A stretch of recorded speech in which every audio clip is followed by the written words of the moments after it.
এখনো তো বড় হইনি, আমি ছোট আছি ছেলে মানুষ বলে। দাদার চেয়ে অনেক মস্ত হব বড় হয়ে, বাবার মতো হলে।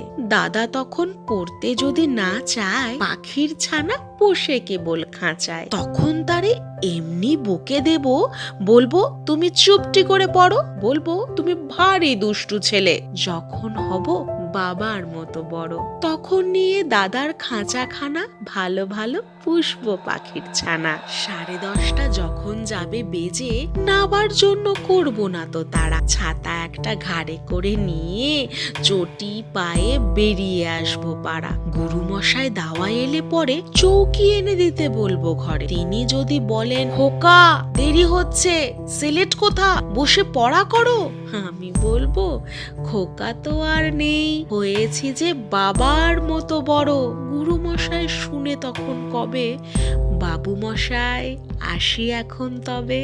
খেলা করতে নিয়ে যেতে মাঠে ভুলু যখন আসবে বিকেল বেলা, আমি তাকে ধমক দিয়ে কব, কাজ করছি, গোল করো না মেলা। রথের দিনে খুব যদি ভিড় হয়, একলা যাব, করব না তো ভয়। মামা যদি বলেন ছুটে এসে, খোকা হারিয়ে যাবে, আমার কোলে চড়ো, বলবো আমি, দেখছো নাকি মামা, হয়েছে যে বাবার মতো বড়।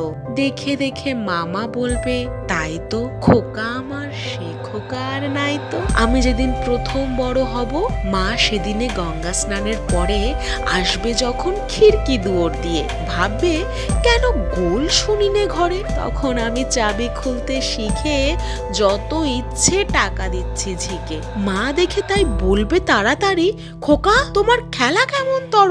আমি বলবো, মাইনে দিচ্ছি আমি, হয়েছি যে বাবার মতো বড়। ফুরোয় যদি টাকা, ফুরোয় খাবার, যত চায় মা এনে দেব আবার। আশ্বিনেতে পুজোর ছুটি হবে, মেলা বসবে গাজনতলার হাটে। বাবার নৌকো কত দূরের থেকে লাগবে এসে বাবুগঞ্জের ঘাটে। বাবা মনে ভাববে সোজাসুজি, খোকা তেমনই খোকায় আছে বুঝি। ছোট ছোট রঙিন জামা জুতো কিনে এনে বলবে আমায়, পড়ো। আমি বলবো, দাদা পড়ুক এসে, আমি এখন তোমার মতো বড়। দেখছো না কি যে ছোট মাপ জামার, পড়তে গেলে 8 হবে যে আমার।